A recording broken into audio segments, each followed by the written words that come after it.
Thank you for attending the presentation for Group 1, Motivation in Groups. Before we can start talking about group motivation, let's discuss the word motivation. Motivation is a theoretical construct used to explain behavior. It gives the reasons for people's actions, desires, and needs. Motivation can also be defined as one's directions to behavior, or what causes a person to want to repeat a behavior, and vice versa. To explain motivation in groups, we've divided this presentation in 4 different chapters. Intrinsic motivation, what it is, motivation of different members, motivation tips for leaders, and finally, some extra resources to help you understand the whole thing. Intrinsic motivation, what it is. There are 2 different kinds of rewards, intrinsic and extrinsic. Intrinsic rewards can be thought of as internally driven, whereas extrinsics are external or on the outside. Look at it this way. Someone who writes music for his own listening pleasure is relying on intrinsic motivation. A person who writes music to sell for profit is using extrinsic motivation. Kenneth Thomas explained intrinsic motivation in reference to group interactions by theorizing that members of groups are asked to use individual strengths, intelligence, and experience in order to accomplish goals. The contribution allows for innovation, problem solving, and the ability to meet the goals set out by the groups, the company, and the client. Intrinsic motivation has 4 steps: sense of meaningfulness, sense of choice, sense of competence, and sense of progress. Let's look at the first one, sense of meaningfulness. Motivated groups believe a job is worth doing and they are able to complete that task. A clear and elevated goal laid out at the beginning and all members support that same goal. Group feels as though they have the opportunity to accomplish something of real value. And if you're leading a group, provide feedback about members and their contribution to group. The second one is sense of choice. Every group member has the power and ability to make decisions about how the group should run. Every member knows their role and what they are expected to do. The group members feel as though they can choose how to complete their own work. And finally, if you're leading a group, encourage members to make decisions about how the group completes its task and how it will deal with setbacks. On to step 3, sense of competence. At this point, the group has the shared feelings that the group is doing good and provides high-quality work. The group has competent members who are willing to accept the task given to them and have the ability to complete them. The members feel as though their contribution are exceeding their own expectation. And finally, if you're leading a group, provide constructive feedback, listen to their feedback, set high standards. Finally, step 4, sense of progress. Structured goals should be measurable in order for groups to track and measure their progress. Members see the convincing signs that their goals are being accomplished. And finally, if you're leading the group, celebrate the group's accomplishments. We are now ready to discuss motivation of different members. Before starting with this, let me just mention that there are many different personality type theories that exist. We will focus on the Myers-Briggs type indicator, which was based on C.G. Jung's theory of psychological types. The Myers-Briggs type indicator was developed to apply Jung's personality type theory to groups' interaction. In this theory, there are 4 opposing components of personality that can make up to 16 different types of personality. The personality components are as follows: extrovert-introvert, sensor-intuitive, thinking-feeler, and judger-perceiver. You will notice that each has their opposite style. As mentioned, 4 opposing components of personality that can make 16 different personality types. For example, you might be an extroverted, intuitive, thinking judger, or perhaps you're an introverted, sensing, feeling perceiver.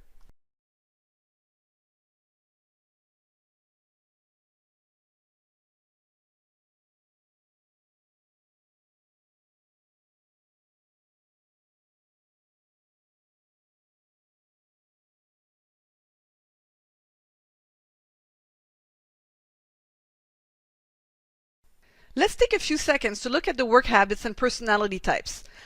For example, if we look at the type of person that is an extrovert, their work habits are more like thinks out loud and sociable, contrary to the introvert who is more reserved and may speak less.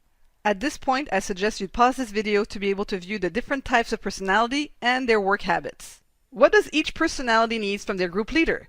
Well, extroverts need to be encouraged for interaction, allow time of talking out ideas, and be provided with frequent feedback.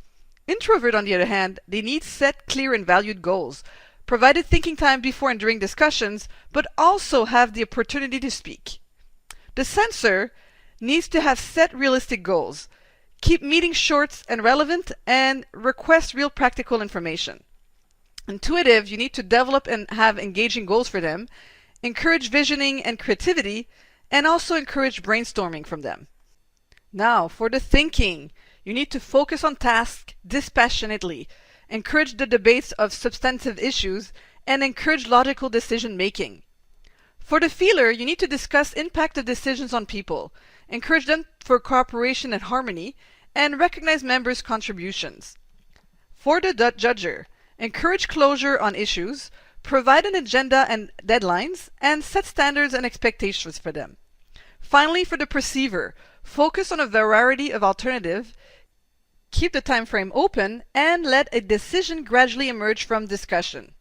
Which brings us to motivation tips for leaders. Now, some groups are formed, some are assigned, and still others evolve. In most cases, a group will go through many stages as seen in Tuckman's group's development style. They will form, storm, norm, perform, and adjourn. At some point within this process, there's an hierarchy that will develop, resulting in a leader. The position of a leader can be fallen into, usually chosen, and sometimes acclaimed. Either way, a leader is left with the task of keeping the group on task and motivated. A leader needs to be able to inspire, motivate, and delegate for the group to achieve their common goal. Leaders develop relationships that match the personal needs and expectations of followers. Some of the best ways to motivate are listed here. If you're a leader, remember to seek commitment to group goals from your members. You also want to make sure you are rewarding people appropriately. As a leader, you may need to be able to solve problems between members, and you also need to be able to adapt tasks and assignments depending on who your members are. Now I will explain more about these 4 points. Skill number 1. Seek members' commitment to the group's common goal. A leader should be able to communicate and create a consensus as to what the goals are for the group. If the group or individual requires direction, it falls on the leader to be the one giving that initial nudge. A leader needs to keep the group focused on the end goal. A group can all too easily become distracted along the way. Something as easy as saying, "All great points, everyone, but we need to remember the topic discussed is blah blah blah," can be required and is effective. Skill number 2. Appropriately reward the group and its members. Positive feedback goes a long way in motivating those within your group, that they're big or small. Something as simple as "thank you" or "job well done," email or message goes a long way in terms of team or individual motivation. A gift or monetary reward has been proven time and again not to be a great motivational tool. Example, after finding savings on several $1,000,000 within the company, a friend received verbal and written kudos from her director and others within the company. She felt very proud of her achievement. A week later, she received a gift certificate from the corporate head office and a thank you note. What was the value of the certificate? $25? Needless to say, it made her very upset and she wished they had never sent the certificate in the first place. Skill number 3. Help solve interpersonal problems and conflicts. A good leader is one who can size up their group members fairly easily. In terms of group dynamics and cohesiveness, are there any potential issues identifiable at the onset? After an initial evaluation, a good leader can then work on balancing the needs of the group.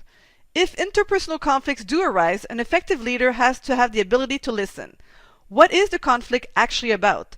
A good communicator listens first, acknowledges second, and then acts. Finally, skill number 4. Adapt tasks and assignments to members' abilities and expectations. Have the members of your group introduce themselves. If they are willing, they can give a short summary of the type of work that they do as a profession, as well as some hobbies. Identify the strengths within your group. Often people are unaware that what they do for a living is unique and has provided them with sets of skills that others lack or may find fascinating. Ask for volunteers for certain tasks to be performed. Example, very few people are comfortable with public speaking. Maybe one of your group members has experience talking in front of a large group or doing tutorials online. We do hope you found this presentation quite useful in understanding motivation in groups. Has anyone recognized themselves as being their group leader? At the end, you will find some links to some resources that can help you answer some of these questions and discover what is your personality type. Final thought though, people say that motivation doesn't last. Well, neither does bathing. That's why we recommend it daily.